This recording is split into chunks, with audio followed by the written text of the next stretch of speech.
12 মাসের ফেভারিট এরকম একটা যদি খাস্তা মুচমুচে কচুরি থাকে, সস দিয়ে দারুণ লাগে।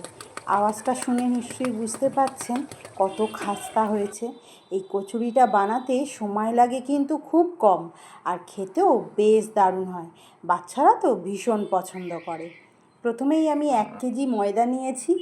এরপর আমি দিয়ে দিচ্ছি নুন, দিচ্ছি চিনি, দিচ্ছি আমি খাবার সোডা, দেবো আমি একটু জোয়ানকে বেশ হাতে ভালো করে রগড়ে নিয়ে। জোয়ানটাকে ক্রাশ করে দিলে খুব ভালো হয়, তাই জোয়ানটা রগড়ে দিয়ে তার মধ্যে দিয়ে দিচ্ছি পরিমাণ মতো তেল। আমি এখানে 100 গ্রামের মতো সাদা তেল ব্যবহার করেছি। যেহেতু 1 কেজি ময়দা নিয়েছি, তাই 100 গ্রামের মতো সাদা তেল দিয়ে খুব ভালো করে ময়াম করে নিলাম। এই যে দেখুন, মুঠো করে ধরলেই ডেলা হয়ে যাচ্ছে, আর আলতো করে চাপ দিলেই ভেঙে যাচ্ছে, মানে ময়ামটা হয়ে গেছে। এরপর আমি অল্প অল্প করে জল দিয়ে একটা সফট ডো তৈরি করব। যেরকম আমরা কচুরি, পরোটা, লুচি খেয়ে থাকি, ঠিক সেরকমই একটা সফট ডো তৈরি করে নিয়েছি। এরপর ওপর থেকে ভালো করে তেল মাখিয়ে আটাটাকে রেস্টের জন্য রেখে দেব। যতক্ষণ পুর বানাবো ততক্ষণই রেস্টে রাখবো। এরপর পুর বানানোর জন্য নিয়েছি কড়াইশুঁটি, দিয়ে দিচ্ছি মিক্সির বাটিতে কড়াইশুঁটি। নিয়েছি আমি 1 মুঠোর মতো ধনে পাতা, দিচ্ছি আমি আদা, দিচ্ছি আমি কাঁচা লঙ্কা। ঝালটা নিজেদের স্বাদ অনুসারে। তবে কড়াইটা আমি জল দিয়ে একদম মিহি করে বাটিনি, জল ছাড়াই এরকম দানা দানা করে বেটে নিয়েছি। এতে কচুরির পুরটা যখন মুখে পড়বে তখন খেতে কিন্তু বেশ ভালো লাগবে, তাই দানা দানা করে নিয়েছি। এরপর আমি একটা কড়ার মধ্যে 2 চামচ বেসন দিয়ে একদম লো ফ্লেমেতে বেসনটাকে ভাজা ভাজা করে নিচ্ছি, একটু রোস্ট করে নিচ্ছি। আর এরপর দিয়ে দেব আমি একটু তেল। যে তেলটা দিয়ে আমরা পুরটা বানাবো সেই তেল দিয়ে তার মধ্যে কালো জিরে দিয়ে বেসনটাকে বেশ ভালো করে তেলের মধ্যে মাখিয়ে নিলাম, যাতে কোথাও বেসনটা ডেলা ডেলা না হয়ে থাকে।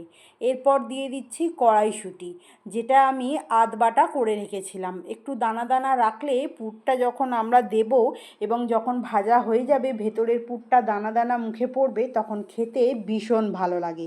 তাই দানা দানা করে কড়াইশুঁটিগুলো পেস্ট করেছিলাম।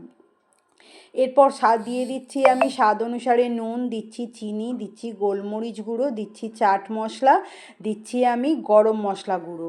দিয়ে আমি খুব ভালো করে নাড়াচাড়া করে আবারও মশলাটাকে একদম শুকনো শুকনো করে নেব। ততক্ষণ নাড়াচাড়া করব যতক্ষণ না কড়া থেকে উঠে উঠে আসবে, আর একদম জলটা যতক্ষণ না শুকিয়ে যাবে। বেশ ভালো করে নাড়াচাড়া করে পুরটা আমাদের রেডি হয়ে গেছে। ওপর থেকে দিয়ে দেব আমি ভাজা মশলা। ভাজা মশলাটা দিয়ে নাড়াচাড়া করে পুরটাকে ঠান্ডা করার জন্য রেখে দেব। পুর যতক্ষণ ঠান্ডা হবে ততক্ষণ আমরা আটাটাকে আবার একবার দলাই মশলাই করে নিয়ে লেচি কেটে নেব। যতটা বড় বড় আপনি কচুরি রাখবেন, ঠিক ততটাই বড় বড় আপনি লেচিটা নেবেন। যদি রেসিপি ভালো লাগে তাহলে একটা লাইক আর কমেন্ট করে আমার পাশে থাকার সকলকে অনুরোধ করলাম। এরপর আমি একটা ডো নিয়ে এরকম বাটির মতো একটা শেপ করে নিচ্ছি, করে নিয়ে তার মধ্যে দিচ্ছি পুর, দিয়ে আমি মুখটাকে ঠিক এইভাবে বন্ধ করে নিয়ে হাতের তালুর সাহায্যে আমি কচুরিগুলো করে নেব। এই কচুরিগুলো কোনো রকমভাবে বেলা হবে না, ঠিক এইভাবেই হাতে করে তৈরি করে নিতে হবে। আমি আবারও একটা তৈরি করে নিচ্ছি, বাটি শেপ করে নিয়ে তার মধ্যে পুর দিয়ে মুখটাকে ঠিক এইভাবে যেরকমভাবে দেখাচ্ছি ঠিক সেরকমভাবে বন্ধ করে দিয়ে হাতের তালুর সাহায্যেতে কচুরিগুলো রেডি করে নেব। ঠিক একটার পর একটা এইভাবেই সব কচুরিগুলো আমি রেডি করে নিলাম। সব কচুরি রেডি হয়ে যাবার পর আমি কড়াই সাদা তেল খুব হালকা করে গরম করে নিয়ে গ্যাসের ফ্লেম একদম লো করে নিয়ে যতগুলো কড়াই ধরবে ঠিক ততগুলোই কচুরি আমি দিয়ে দিলাম তেলের মধ্যে। তবে ততক্ষণ নাড়াচাড়া করা যাবে না যতক্ষণ না কচুরিগুলো তেলের ওপর এরকম ভেসে উঠছে। এই কচুরি ভাজাটা একটু সময় ধরে করতে হবে, তাহলেই দেখবেন বেশ টবগা টবগা ফুলকো ফুলকো হয়ে যাবে আমাদের এই কচুরি, আর মচমচে তো দারুণ হবে। বেশ খাস্তা কচুরি যেরকম আমরা রাস্তায় খাই ঠিক সেই রকমই তৈরি হবে এই খাস্তা কচুরিগুলো। একদম দোকানের মতো পারফেক্ট তৈরি হবে এই খাস্তা কচুরি। একটু সময় ধরে ভেজে নিলে ঠিক এরকম ফুলকো ফুলকো হবে, খাস্তা হবে, দারুণ লাগবে খেতে।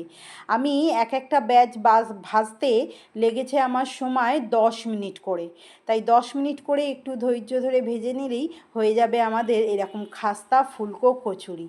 আমি প্রত্যেকটা কচুরি ঠিক এই একইভাবে আমি ভেজে তুলে নেব। এই কচুরিগুলো হয়ে গেছে, এগুলো তুলে নিলাম। এর পরেরটাও ঠিক এই একইভাবে আমি সমস্ত কচুরিকে ভেজে নিচ্ছি। যদি আপনি ইউটিউব থেকে দেখেন তাহলে সাবস্ক্রাইব করে নেবেন, যাতে সর্বপ্রথম আমি আপনার ভালোবাসা পেতে পারি। যদি আপনি ফেসবুক থেকে দেখেন তাহলে ফলো করে নেবেন, যাতে সর্বপ্রথম আমি আপনার কাছে পৌঁছাতে পারি। আবারও দেখা হবে, টাটা।